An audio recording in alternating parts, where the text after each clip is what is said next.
Hello everyone, easy physics by N K channel पर आप सभी बच्चों का एक बार फिर स्वागत है।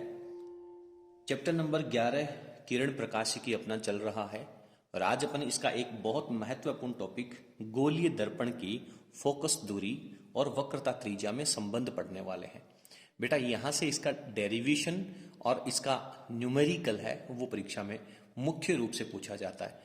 बोर्ड परीक्षा में हालांकि ये टॉपिक हटा दिया गया है, लेकिन प्रतियोगी परीक्षाओं की दृष्टि से बहुत महत्वपूर्ण है। तो इसका डायरेक्ट फॉर्मूला याद करने से अच्छा रहेगा कि आप इसका पूरा डेरिवेशन अच्छे से समझें, उसके नोट्स लिखें, उसके बाद में आप इसके आंकिक प्रश्न हैं वो सॉल्व करें। अब आप कहेंगे कि सर गोलीय दर्पण तो हमारे पास दो तरह के होते हैं, उत्तल दर्पण भी होता है और अवतल दर्पण भी होता है। कौन से दर्पण के लिए कैलकुलेट कर रहे हैं? तो मैं आपको बता दूं कि दोनों ही दर्पण के लिए जो रिजल्ट है वो सेम आएगा। अब आपको चूज करना है कि आप उत्तल दर्पण या अवतल दर्पण किसके लिए प्रूफ करना चाहते हैं। रिजल्ट दोनों के लिए सेम रहेंगे। तो सर ऐसा कीजिए ना कि जो थोड़ा सा इजी रहे उसके लिए बना लीजिए। तो अवतल दर्पण के अंदर प्रतिबिंब बनने के जो नियम है वो इजी रहते हैं, क्योंकि उसमें वास्तविक प्रतिबिंब बनते हैं। तो यहां पे अपन एक अवतल दर्पण लेने वाले हैं, ठीक है। तो बेटा ये बना लिया अपन ने अवतल दर्पण, ठीक है। आपके दिमाग में पूरा टॉपिक याद रहना चाहिए अपन करने क्या जा रहे हैं। सर फोकस दूरी और वक्रता त्रिज्या में संबंध निकाल रहे हैं। तो सबसे पहले आपको इसकी मुख्य अक्ष बनानी होगी। ये लीजिए सर, ये मुख्य अक्ष बन के तैयार होगी। ये इसका ध्रुव O है और ये जो दर्पण है इसका केंद्र किस तरफ होगा? बाईं तरफ होगा। चित्र देख करके पढ़ना है, कोई फॉर्मूला नहीं है जो आपको बता पाएगा कि इसका दर्पण का वक्रता केंद्र किस तरफ होगा। साधारण सी बात है यार, बहुत सारे गोले देख रखे हैं आप लोगों ने, उसका केंद्र तो पहचान करना आता ही होगा। तो ये ले लीजिए इसका C। और आप जानते हैं कि मुख्य अक्ष के समांतर आने वाली प्रकाश की किरण परावर्तन के पश्चात मुख्य अक्ष को जिस बिंदु से काटती है वो इसका फोकस बिंदु होता है। तो इसको अपन कह देते हैं F, ठीक है। और अपन ये बात जानते हैं फोकस दूरी क्या होती है साहब? F एंड O के बीच की जो दूरी है उसे अपन फोकस दूरी कहते हैं। वक्रता त्रिज्या क्या होती है सर? वक्रता केंद्र और ध्रुव के बीच की जो दूरी होती है उसे अपन वक्रता त्रिज्या कहते हैं। आप बहुत अच्छे से जानते हैं, क्या जानते हैं कि यदि इस वक्रता केंद्र को इस परिधि के किसी बिंदु से मैं मिला दूं तो वो अभिलंब का कार्य करेगा। जानते हैं ना बेटा? बिल्कुल। अब आने दो इधर से, क्या आएगी? प्रकाश की किरण आएगी। ये आपतित प्रकाश की किरण है। अभिलंब तो यही है, वक्रता केंद्र वाला ही तो है। हाँ सर, अभिलंब तो यही है। क्या बनाएगा? आपतन कोण। कितना बनाएगा? I। परावर्तन के नियम, गोलीय दर्पण से परावर्तन का पहला नियम क्या कहता है कि मुख्य अक्ष के समांतर आने वाली प्रकाश की किरण परावर्तन पश्चात मुख्य अक्ष के जिस बिंदु से गुजरती है उसे अपन फोकस कहते हैं। ये लो साहब, फोकस से गुजर गई। और परावर्तन का नियम क्या कहता है कि जितना आपतन कोण होगा उतना ही परावर्तन कोण होगा। तो इसकी वैल्यू कितनी आ जाएगी? R आ जाएगी, ठीक है। ये प्रकाश की किरण जो है, क्या ये मुख्य अक्ष के समांतर है? हाँ सर, मुख्य अक्ष के समांतर है। अरे समांतर है तभी तो फोकस से गुजरेगी ना यार।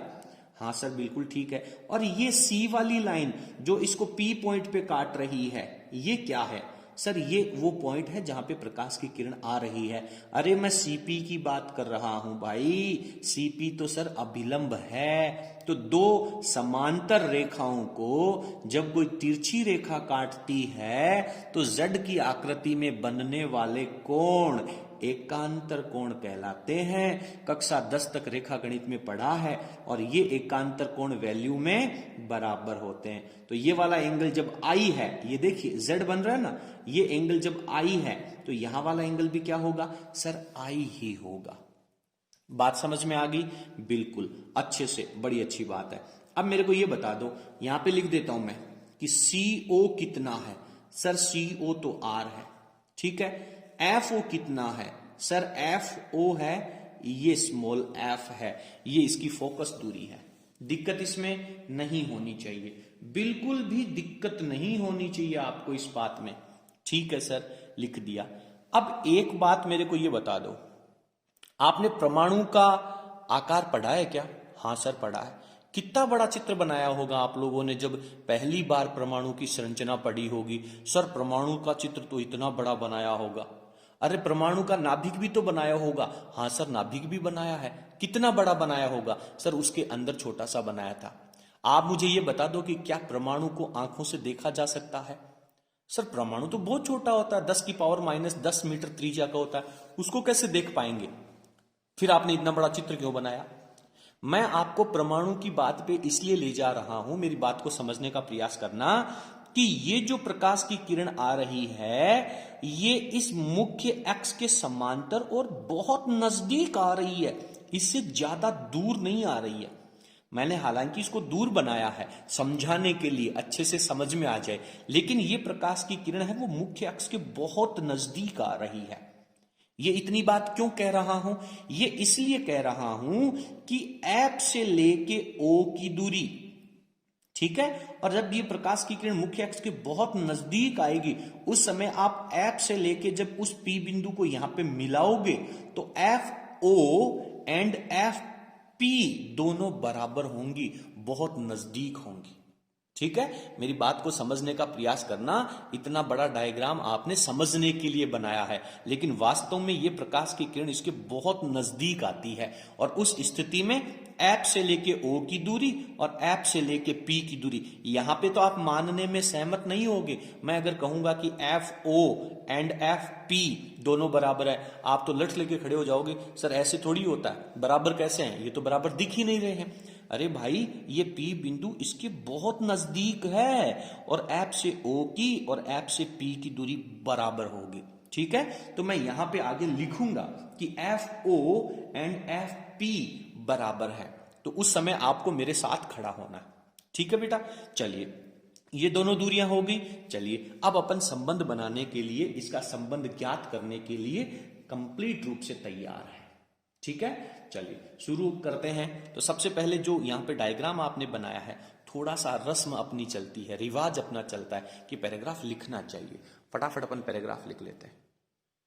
तो बहुत ज्यादा बड़ी भूमिका ना लिख करके बहुत शॉर्ट फॉर्म में अपन ने यहां पे लिखा है कि अवतल दर्पण पर मुख्य अक्ष के समांतर आपतित प्रकाश किरण परावर्तन के पश्चात फोकस से गुजरती है। यह बात अपन जानते हैं। अब आप मुझे बता दें, क्या बताएंगे कि साहब एंगल I और एंगल R, कौन से एंगल I और R की बात कर रहे हो? एग्जामिनर ऑटोमेटिक समझ जाएगा, इन दोनों की आप बात कर रहे हो, ये बराबर होंगे। क्यों होंगे बराबर? क्योंकि ये दोनों परावर्तन के नियम से क्लियर है, परावर्तन नियम से। ठीक है साहब, ये दोनों बराबर हो गए। एक काम करो ना यार, इस रेखा के आपतन बिंदु को S डाल दो। ठीक है, अब अपन बात करते हैं I और R ये भी बराबर होंगे, तो इसके लिए क्या लिखना पड़ेगा? I की जगह लिख देता हूं मैं PCF, एंगल PCF, और इसके लिए लिख देता हूं CPF, एंगल, ठीक है, PCF लिख दिया। अपन एकांतर कोण की बात करना चाह रहे हैं तो इस I वाले एंगल को क्या लिखेंगे? SPC, एंगल SPC, दोनों बराबर हैं। क्यों बराबर हैं? क्योंकि साहब ये एकांतर कोण है। ठीक है, एकांतर कोण है, तो दोनों ये बराबर हो गए। ये दोनों आपस में बराबर और ये दोनों आपस में बराबर, इसका मतलब डेफिनेटली ये भी तो बराबर होंगे। इसलिए त्रिभुज PCF में एक नई घटना, एक अचानक से परिवर्तन नजर आएगा। साहब ये दोनों बराबर हैं, ये दोनों बराबर हैं, तो ये दोनों भी बराबर होंगे। PCF, एंगल PCF बराबर एंगल CPF, एंगल CPF। तो इसका मतलब क्या हो गया? इसका मतलब ये हो गया कि त्रिभुज जो PCF है वो समद्विबाहु त्रिभुज है। क्या है? समद्विबाहु। आपने कक्षा 10 तक प्रमेय पढ़ी है कि जिस त्रिभुज की दो भुजाएं बराबर होती हैं उन दोनों भुजाओं के सामने के एंगल भी बराबर होंगे, और यदि एंगल बराबर है तो इस एंगल के सामने की भुजा FP और इस एंगल के सामने की भुजा CF ये दोनों बराबर होंगे। समद्विबाहु त्रिभुज है, ये बात सिद्ध हो जाती है। ठीक है, तो जब ये समद्विबाहु त्रिभुज है तो अपन कहेंगे कि साहब सी एफ, ये सी एफ इस आर के सामने की भुजा और आई के सामने की भुजा एफ पी, इस आई के सामने की भुजा एफ पी, ये बराबर होंगे। कंप्लीट है, अच्छे से समझ में आ गया। आपने एक बात बहुत पहले कही थी, सबसे पहले समझी थी कि साहब एफ से लेके ओ और एफ से लेके पी ये दोनों बराबर है, क्योंकि जो बिंदु P है, बिंदु P ध्रुव O के बहुत समीप है, ध्रुव O के समीप है, और समीप होने से क्या होगा, इसलिए F से P की दूरी और F से O की दूरी बराबर हो जाएगी। ठीक है बेटा, तो ये दो नियम आपके पास आ गए, एक इक्वेशन नंबर ये आ गई, एक समीकरण नंबर ये आ गया। अब आप चलो, आपको क्या चाहिए साहब, आपको तो C से O की दूरी चाहिए, CO। यार C से O तक जाऊंगा तो मैं थक जाऊंगा, बीच में रुक जाऊं थोड़ी देर, आराम कर लूं, कहां पर, F के ऊपर।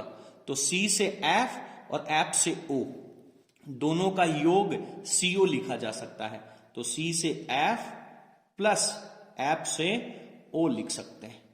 और आपने पढ़ा है कि CF की जगह सर FP लिख दो, क्योंकि CF और FP बराबर है, और FP की जगह FO लिख दो। तो क्या डायरेक्ट CF की जगह FO लिख सकते हैं? अरे सर हाँ, ये तो लिख सकते हैं। इसलिए CO की जो दूरी हो जाएगी, क्या हो जाएगी, CO की दूरी बोलो, ये हो जाएगी सर FO प्लस FO बराबर 2FO। चलो वैल्यू लिखो, CO की दूरी आपने यहां लिखी है, कितनी सर, कैपिटल R, बढ़िया, 2 का तो 2 रहेगा। FO की दूरी कितनी, FO की दूरी सर F, बहुत बढ़िया। तो आपके पास ये रिलेशन आ जाएगा कि R बराबर 2F, R बराबर 2F, यानी कि फोकस दूरी जो है उसका दुगुना करोगे तो त्रिज्या आएगी, फोकस दूरी का 2 गुना करोगे तो त्रिज्या आएगी। अब बच्चे एक कंफ्यूजन होता है, सर वक्रता, त्रिज्या और फोकस दूरी को चिन्ह परिपाटी के साथ लिखो। प्रकाश की किरण तो इधर से आ रही है, प्रकाश की किरण तो इस तरफ से आ रही है, दूरियां ध्रुव से नापी जाएंगी, O से चलना पड़ेगा, यानी आप प्रकाश की किरण के विपरीत चलोगे तो फोकस दूरी नेगेटिव लिखो सर, और प्रकाश की किरण के विपरीत चल के ही वक्रता त्रिज्या नापोगे तो इसको भी उल्टा चलो सर। तो दोनों में आपको यहां पे क्या लिख देना चाहिए, माइनस लगा देना चाहिए। ठीक है, चिन्ह परिपाटी का प्रयोग करके जब माइनस लगाएंगे तो यहां पर भी आप लोगों को इनके साथ में माइनस लगा देना चाहिए, और ये माइनस एक दूसरे से कैंसिल आउट हो जाएंगे, और फाइनली आप लिख पाएंगे R बराबर 2F। ठीक है, वीडियो की स्क्रीन को पॉज कर लें और अपने नोट्स अच्छे से लिख लें। इसका रिजल्ट मैं यहां पे दूसरे फॉर्मेट में भी लिख सकता हूं, F is equals to R by 2, ये भी लिखा जा सकता है। यदि वक्रता त्रिज्या आपको दे रखी है तो उसमें 2 का भाग लगा करके फोकस दूरी आप कैलकुलेट कर सकते हैं। और ये जो रिलेशन है ये अवतल दर्पण के लिए भी है और उत्तल दर्पण के लिए भी लागू होता है, दोनों ही स्थितियों में लागू होता है। चलिए फटाफट एक छोटा सा न्यूमेरिकल पढ़ते हैं और इस क्वेश्चन के आगे बढ़ते हैं। आपकी पाठ्य पुस्तक का एग्जाम्पल नंबर 1, ठीक है, एग्जाम्पल नंबर 1 पढ़ लेते हैं। क्या कह रहा है एग्जाम्पल नंबर 1, एक अवतल दर्पण की वक्रता त्रिज्या 50 सेंटीमीटर है, R की वैल्यू कितनी लिखोगे बेटा, 50 सेंटीमीटर, ये ले लीजिए 50 सेंटीमीटर। इसकी फोकस दूरी ज्ञात करो, F की वैल्यू ज्ञात करो, फोकस दूरी ज्ञात करनी है। देखिए बच्चे इतने एक्साइटेड हो जाते हैं जब उनको लिए कोई इजी क्वेश्चन, बहुत आसान सा प्रश्न परीक्षा में पूछा जाता ना, तो वो इतने एक्साइटेड हो जाते हैं कि वो भूल जाते हैं कि मेरे को फॉर्मूला किस तरह से लिखना चाहिए। और मैं मेरे 11 वर्ष के एक्सपीरियंस के द्वारा बता दूं आपको कि अक्सर इस फॉर्मूले में गलती वो बच्चे ज्यादा करते हैं जिनके 56 में से 55 नंबर आते हैं। क्या समझ में आया? जो बच्चे एक्स्ट्रा टैलेंटेड हैं उनकी गलतियां यहां पे ज्यादा होती हैं। होना क्या चाहिए था साहब, फॉर्मूला जो होना चाहिए था वो F is equals to R by 2 होना चाहिए था और गलती से f बराबर 2r लिख देते हैं और पूरी कहानी खत्म हो जाती है। 50 में 2 का भाग लगाया तो 25 आंसर आ गया और ये मात्रक किस में लगेगा? सेंटीमीटर में लगेगा। ठीक है। यदि आप चिन्ह परिपाटी यूज करना चाहते हैं तो r के साथ माइनस लगाओगे तो f की वैल्यू भी नेगेटिव आ जाएगी। इस तरीके से आप इस प्रश्न को बहुत आसानी से सॉल्व कर सकते हैं। एक बहुत छोटा सा और बहुत इंटरेस्टिंग सा टॉपिक अपना ये चल रहा था। ठीक है। उम्मीद करता हूं कि आप लोगों को हमारा ये वीडियो बहुत अच्छे से पसंद आया होगा। यदि वीडियो पसंद आया हो तो प्लीज वीडियो को लाइक जरूर करें और इसे अपने सभी फ्रेंड्स के साथ शेयर करें। अगले वीडियो में अपन दर्पण समीकरण पढ़ने वाले हैं। चलिए, बहुत बहुत धन्यवाद। Thank you.